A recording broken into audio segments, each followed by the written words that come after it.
Hello Realmers and welcome back to Rich's Realm. Now, we're going to be talking Marvel Realm of Champions, of course. That's what this is all about.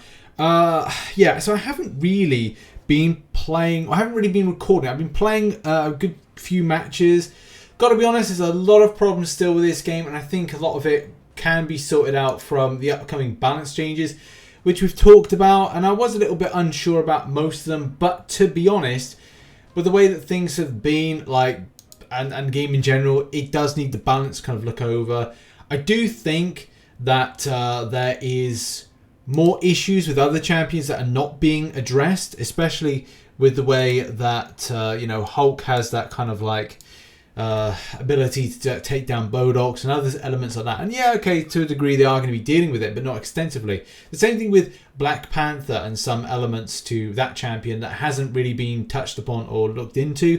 But the balance changes in general need to come in sooner rather than later. And as well, the hype side of things and the stats, you know, it doesn't look great for the game. And that's the thing. Things need to be addressed and looked into. Especially, like, they need some positives. Because at the moment, and I have heard that they are doing a lot of Zoom calls today with players to get feedback and ideas and kind of like figure out what's wrong with the game.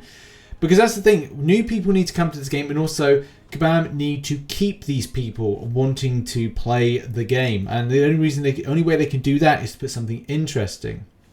And I like the idea that I was playing with usual two that I normally play with, Mike and Kazar, and one of them said that the idea of, like, when you do some of these like quests or these world quests that are going to be coming at some stage, that you're able to do something of like taking down something, of like, you know, participating through, you're going on a journey, you're exploring something. They're similar to what the open world type elements of Marvel Future Revolutions is going to be. And that's why I'm more excited for that game, because it has this open world RPG. Could Kabam have taken Marvel Realm and delivered something similar and had something there for that game, and as well have the hype around their game? Yes. Did they do it? No. And that is the biggest problem that is happening at the moment, is these missed opportunities, which I hope that, you know, they do build on and they do expand upon and they do make better, because they do have a good game. And the biggest problem with Arena Conquest is matchmaking. That's one of them. The second thing is the balances of the gear, because gear is too OP. Some champions are too stronger than others. And as well, the way that the matchmaker takes in stuff like, you know, you can have two storms with lightning, with the absolute overpowered nature of lightning, and as well like another champion like a Sorcerer Supreme, or maybe something like a tank, or something that he's going to like assist. But yeah, there's a lot of stuff that's broken and wonky about the game. But that's not really what this video is all about. Maybe it will. Maybe I'll change the titleage of it to be like the current problems with Realm. But one of the biggest problems with Realm is the deals. Some of it's good, some of it's bad. As I said in the like previous times, under the daily deals types things with the Epic Bundle, I actually think it's a really good deal, especially when I've compared it off against other people, to get some more of these kind of very rare unrefined Celestial Remnants, and as well 2,500 units. I've seen people drop 2,000 units and get at least one piece of epic gear. For that, if you don't have many pieces of epic gear, it's a good deal. I've used it, and actually it's been of benefit to my champions. A couple of duff pieces of gear, but 3 out of the 5 pieces of gear were actually effective. But again, as I said, this is not the main focus point of the video. One of the main focus points of this video is going to be about the inventory section. Now, something that myself and Dan on the podcast have talked about is inventory. The biggest problem is if you've got multiple amounts of gear, which, let's face it, that is something of an issue. Having multiple amounts of gear means that you have multiple amounts of configurations. I'll give you a good example. So whilst I'm spending most of my time trying to acquire good pieces of gear, different pieces of gear, I would like to run 2 types, maybe something, and especially with Sorcerer Supreme and Storm, you have 2 pieces. You have the 2 types of weaponry. 2 types of weaponry require maybe different types of gearing setups. More so for the likes of Storm. With Storm, you switch between being lightning and you switch between being the blizzard. And again, that's based off of the weapons, which you can see I've got here. lightning staff, and the white out wand, which is effectively like a blizzard wand, whatever you want to call it, a snow wand, whatever. But look, here's the thing: multiple amounts of gearing synergies, which is going to be very, very important. Whether or not you have like Pharaoh's Torrent set, whether or not you have yourselves the wind at your back synergy set, whether or not as well you have a different set, but most of those stats are to benefit the likes of shock damage versus blizzard damage and kind of cold damage, frozen damage, and those kind of things. 25 slots is not enough. Could say, right, well, yeah, well, that's what, 1, 2, 3, 4, 5, 6. So you need one piece of each gear, 12 pieces in total, one of each set, 6 apiece. That's not necessarily the correct thing, because a lot of the times you may go, right, well, I've got this piece of gear, but its stats are kind of more representative of the attack values, and I don't like that. I don't want to be more like attack orientated. I need something that's got stats on heavy attack. So you end up stocking yourself with lots of different types of gear based on synergies, stats, and things like that. I mean, you can see it's a perfect example. It's on screen at the moment. So I've got 1, 2, 3, 4, 5, 6, 7 pieces of rare gear, 3-star gear, all of which present different stats. I've got 2 that have got the wind at your back synergy, which one has light attack, armor, health. The other one has health, armor, and heavy attack power. A lot of the time I build a lot of champions around heavy attack orientated stuff because that seems to do the most damage. More so if the champion with a certain synergy is built around being, if they're in, if they're frozen, it means that they put a bonus onto the heavy attack damage. So that's what I'm trying to say. Is like that is a thing that people will run multiple different pieces of gear for different types of things, and they may go, right, well, I'll switch between gear set 1 and gear set 2 or gear set 3 that I might have, or maybe just change around certain stats. And it's very difficult at times to make that decision to delete or scrap those particular pieces of gear. And that goes back to like what we're talking about here, like where does it come in line with the inventory? We've been calling out for it, or people been interested in it, including myself. But it turns out you've got to spend 750 units in order to max out these slots. But here's the thing: increase your inventory space, expand it by 5 slots per champion for 750. So that's a lot. That's a lot. That's way over 2,000 units. Way over 2,000 units of expenditure that you'll have to make in order to increase your inventory space, which I don't like. I think is just crap. And before, like, if you look at the way that Marvel Contest of Champions and other types of games like this, a lot of this is based on progression. Now, in Marvel Realm, there's no level cap. And I think there should be. I think there should be like a leveling system to this game. And as you get XP and grow, that you get extra things to it. And those extra things should be, I reckon, applicable to inventory slots. So say at level, say there's 60 levels, similar with MCOC, and every 10 levels you get an additional 2 inventory slots per champion. And I think even though what it does, it rewards the player for the grind. Command want people playing the game, but in game you're not really working towards anything.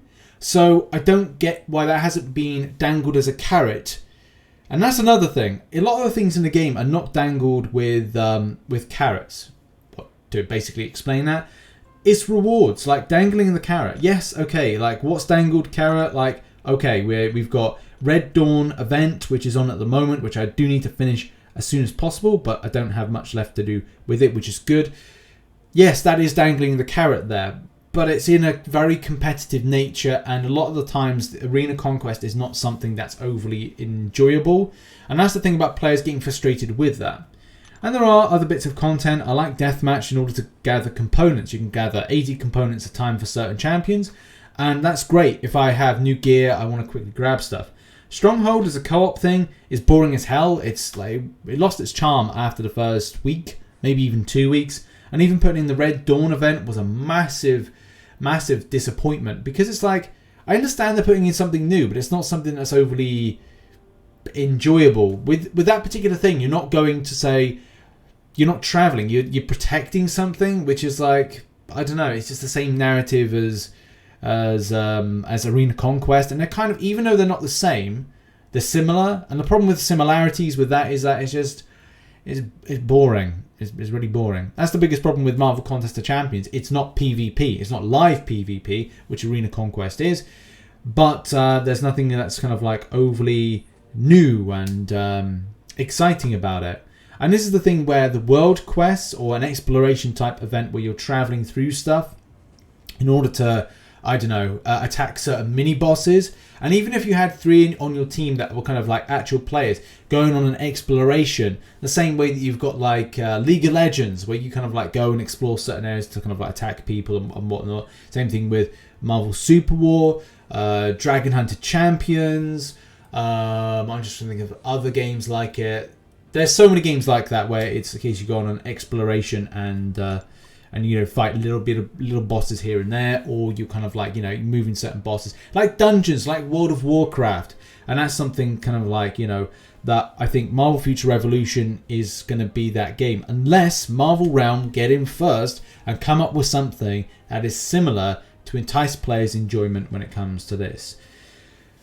So yeah, that's just like my 2 cents of that kind of thing. I think that's the biggest point to say, like, they need a level up system. They've got like that section right at the top here, you know, where the top of Storm is on the main page, and it could have something that's just saying like a leveling system. At least to say that the leveling system means something by, you know, you progressing levels and getting something. There's no mastery system in this game, which is great. Got an alliance-based system that is not doing anything currently. That's, you know, that's a problem. Why form alliances if there's no need to do it? And I'm sure there will be a need down the line, but that's the thing, whether or not those alliance-based systems will be camaraderie-based things that will kind of go like, right, well, you'll be able to grind and do stuff. There's a load of little things to kind of like do and change with the game, and I will still be posting videos on this as well, but and I've got a lot of content still to make on Marvel Realm. It's just really finding the enjoyment spark there. And I like playing with my friends. So there's a lot of people on the friends list that I've played with. And, you know, that's great. But that's the sad thing as well. The more that I look on my friends list, the less I see people playing. And I think that's the thing. It's just giving everybody something else to do, rather than running dailies on a daily basis. And also, like, once you've got one champion to 1250, then it's a case of working on other ones. And yeah, that's cool, that's fun, I've enjoyed doing that. But now I'm just kind of waiting for nerfs, because if, as I said, like, we're waiting for champion balances to come in, which it changes. Like, I'm not going to invest the full elements of unrefined celestial remnants and raw celestial remnants into my champions if the gear is going to be dramatically nerfed. I want to know as well. And should that be a thing as well? If you have top-ended some of your champions with their gear, especially some of the epic gear, it takes a long time to get unrefined celestial remnants. So you have to kind of like say to yourself, like, should we see some sort of compensation for those that aren't, not compensation, but should we allow to be returned back some of those rank up resources for them? Because like, I'm still at a point where I'm not going to be investing, and I did want to invest into my Sorcerer Supreme to find out if she's going to be good post nerf. So is there much point with it if I've invested my raw celestial remnants, which I do have a lot of, but the thing is, once it's gone, it's gone. I'm not going to get that back. And as well, the same thing with the epic gear. Like, if I do choose to invest into it, like, that's the rarest stuff. That 28 that I've got, unrefined celestial remnant, if I spend into it, am I going to get that refunded back? And as well, is it going to be worth it? Because I've geared my champion a certain way, then should I be refunded that back for the whole process of this? That's going to be something that I need to find out. So testing is going to be so darn important for this, and as well whether or not, you know, I'm going to be happy by the end of it. And that's like my 2 cents on like the current state of Marvel Realm at the moment. I know they're doing a lot of Zoom calls. I know there's meant to be a new update coming soon, but I think there's a lot that needs to be done to kind of like make us all content with this current state of Marvel Realm. So a lot of work still needs to be done. And yeah, hope for the best. I am planning to do another video or a live stream very, very soon. I don't know when it's going to be. Probably this week, and maybe another video by the end of the week as well. Thanks very much for supporting, and I'll see you all very soon. Bye-bye.